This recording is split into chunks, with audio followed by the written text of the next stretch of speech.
سلام كورات تختاتلتي ناتي يوتيوب شانل خميل لهم تمعنت ما حدش رئيس حزلكم متقله زرسي حدار زفرسلهم من قرتات وي مخنياتات يزبل ابز حلفه استمحيش حق بيت فيدرال እና ናይ ትግራይ ኢና እናተጠቀምና ነርና ሎማ አንተ ግን ብዝሃብኩም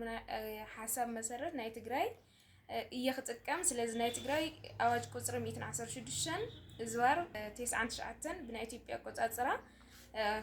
ኢና ንጠቅስ ዘለና እዚ ሒስኩም እዚ ስዕብ ክትርእይዎ ማለት እዩ ስለዚ ተቀዳማይ ሓዳር ዝፈርሰሉ መንገዲ ሞት እዩ ሞት ማለት ናይ ተፈጥሮ ሞትና ببيت فردز وها وسانة موت الله تو فترة موت نقوله زلنا عنكت 95 عنكت حدا استمحيش حق بيت سب تجراي بقلتي بناية فترة حدا سوي يولد يعبي يموت يسلزي أو حدا ندهالي بموت نحرد أتفلي نتحدر نمفرس حدا مخنياتي اتخالي وسانة متفق حدا سب نلعلي خلت عامات لعليون اندحرد أقول مخنيات زي والله حبيرك خيرو خندوزي قصن حيه ناوزي خدي يلو نغيرك خيرو زي كوناس مساس مساله بغاطامي ابي كم زولو ناوي كم زخده منم عين دهاين اقول مخنيات انتي بلكا نلعلي خلت عامه لعليون اندحر دقا طفي خوينو وسانه مطفاعي وهابن ويدما declaration of absence توهايل تصوع ويدما artificial days توهايل تصوع بخالي انجليزيا قال ببيت فردي وساني وهابكا مالت يوزي بعنكس 154 بتابير حقي اندحر دا بيت فردي ناي مدفع وسانه وسين لك خوينو تحدار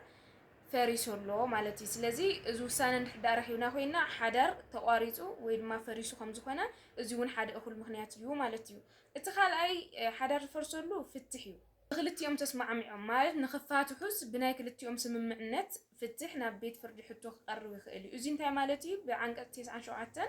استمحشه حق بيت سب تجراي كلتيهم تسمع معهم نحنا نبر حدرنا كنفاتح وسينا لنا تسمع معنا لنا إلهم تصحيفهم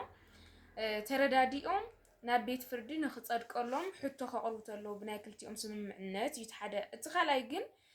بحاجه ወይ ክልቲኦም ሓዳር ይፍረሰለ ኢሎም ናብ ቤት ፍርዲ ሕቶ ከቅርቡተለው እዩ ስለዚ ኣብቱ ቀዳማይ በስምምዕነት ንብሎ ዘለና ክላዓሉ ዝግብኦም ሓዳሮም ስለምፍራስን ምስ ንብረትን ምስ ናይ ቆልዑ ጉዳያትን ዝተተሓዘ ተስማዕሚዖም ተረዳዲኦም ግን ከፍ ቤት ፍርዲ ከጽድቀሎም ጥራይ በስምምዕ ከቅርቡተለው እዩ እዚ ሓደ መንገዲ ምፍራስ ክኸውን ይኽእል ቤት ፍርዲ ኣምንሉ እንድሕዳ ኣጽዲቅሎም ማለት እዩ ተስምምዕነቶም አንጻር ሕጊ ተዘይ ኮይኑ ትክክለኛ ይሉ ኣብዝ ሓሰበሉ ቤት ፍርዲ እዚ ስምምዕነት ኣጽዲቆ ሓዳሮም ከም ዝፈረሰን ከም ዝተቋረጸን ከጽድቀሎም እንተሎ እዩ ኣብዚን ክን ልዕለን ዝግበና ክልተ ነጥብታት ኣለዋ ሰብኣይን ሰበይትን ተመሪዖም 6 ወርሒ መሊእዎም ናብ ቤት ፍርዲ ከይዶም በዓሎም ትሕቲ 6 ወርሒ ብስምምዕነት ክንፋታሕ ወሲና ኢና ኢሎም ክመጹ ከም ዘይኽእሉ ዝተቐመጠ ሕጊ ኣለና እዚ ማለት እዩ تمرع عندي ودس زلنا خفاتحية إلكا بعلخا توسنو نجر زي كونا أبناء فيدرال لسمح يشح بيتسب عنك عن شو عتن عنك كلتن عنك سلستن كلتا مخنياتها تقميت لنا لو تحنتي شد الشوارح زي مولو كلتا تمرع أو تأكلت بسم معنت كنفاتح دلينا يلوم نبيت فرجهم وصخم زي يقولوا أقميت لنا له تخليتي اتوم كفاتح زدلي سواء سبيتن مخنياتهم كجلتو خمزة يقدروا نعملت بز مخنيات كنفاتح دلينا إنا إلهم مخنيات كجلتو كل يوم بعلم تدليهم جن مخنياتهم كجلتو حق خمزة يقدرهم جن أقميت لنا له سلازي زي نفسي أني وخلت مخنياتات جن أو ناي فيدرال تخاتي تنلو أو ناي تجراي جن أي تخاتتان سلازي زي مكتاتو إذا حاشة كللا دي زهنتهم زفاتو أكلات ويسايكون ننزل عرسنا هنفتشوينا نجرجن كم مثل ناي تجراي حق بيت سب كم زي كاتوتو أو زي كحبرو لكم سلازدلو خيو إتا خاليتي بخلتي ويدما بحاد يوم زقرو يفتح ترعان ويدما نبيت فرجو زقرو وحطو كلتي أمون كنفاتح دلينا يعني تسمع معون بقى بعلم كم زي نجيرنا نبرتنا محضر كم زجيرنا حضر نقارد سلا قول ناس سلا جله أي تسمع معون سلا زخلتي يوم تحضر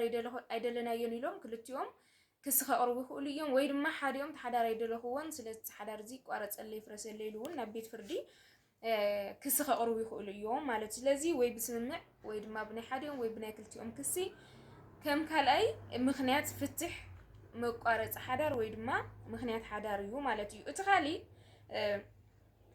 ይቅርታ እዚኣ ምስያ ተታሒዛ ኣብቲ ዝቀረበ ንኣብነት ክስብ ዝቀረበሉ ኣብ ውሽጢ 6 ወርሒ ውሳነ ቤት ፍርዲ ክህብ ከም ዘለዎ እዩ ኣብ ናይ ፌደራል እዚኣ እውን ሓንቲ ካልዕላ ዝደለኹ ኣብ ናይ ፌደራል ኩሊንግ ፔሪድ ዝበሃል ወይ ድማ ክስ ካብ ዘቕረብሉ ግዜ 3 ወርሒ ክራዳዱ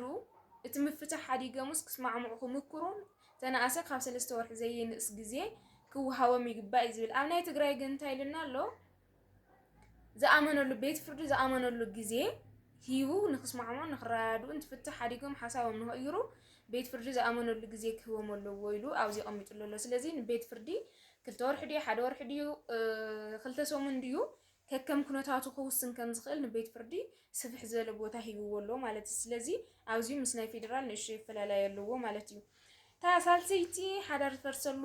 ምክንያት እንታይ እያ ኣገደስቲ ቅድመ ኩነት ሓዳር ዘይምምላእ እዩ እዚ ኣብ ዝሓለፈ መደብ ክፋል 2 ብሰፊሑ ርኢናዮ ነርና ኢና ሓዳር ክፍጸም ተሎ ማሉ ዝግብኦም ነገራት ኩነታታት ኣለዉ ንሶም እንተ ዘይማሊኢኻ ሓዳር ክፈርሰሎም ዝኽእሉ ኩነታታት ድማ ኮይኖም ይመጹ እቲ ሓደ እንታይ እዩ ንኣብነት ዕድመ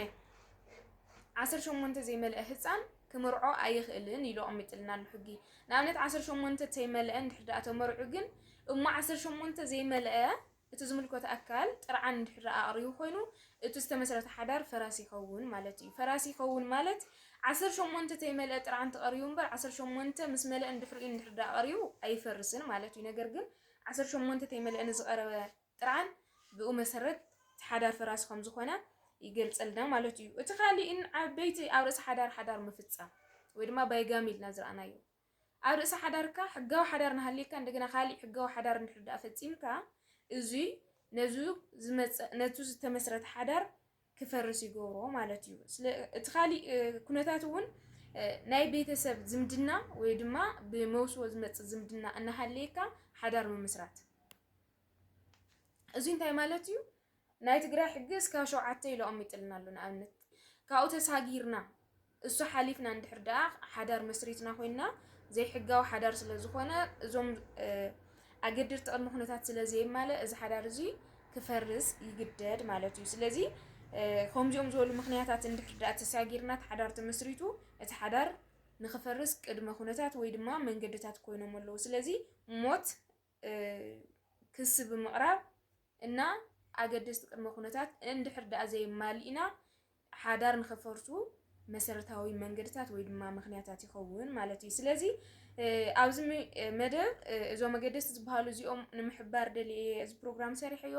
ኣብዚ ሓሳብ እንድሕር ሃሊኩም ኣብ ኮሜንት ክትጽሕፉለይ ትኽእሉ ኢኹም ሼር ላይክ ሳብስክራይብ ብምግባር ንኻልኦት ንኽባጽሕን ሕጊ ኣፍልጦ ንኽህልዮምን ንምግባር ኣይትስነፉ ንቐጻሊ ካሊእ መደብ ሒዘልኩም ክመጽእ እስካብ ሽዑ ቻው